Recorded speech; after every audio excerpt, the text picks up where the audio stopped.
Ang pangakong magpakailanman atin ang walang hanggan.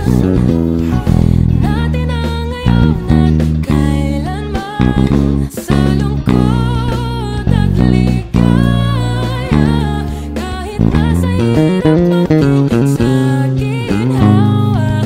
Ang pag-ibig susulitin dahil atin ang walang hanggan.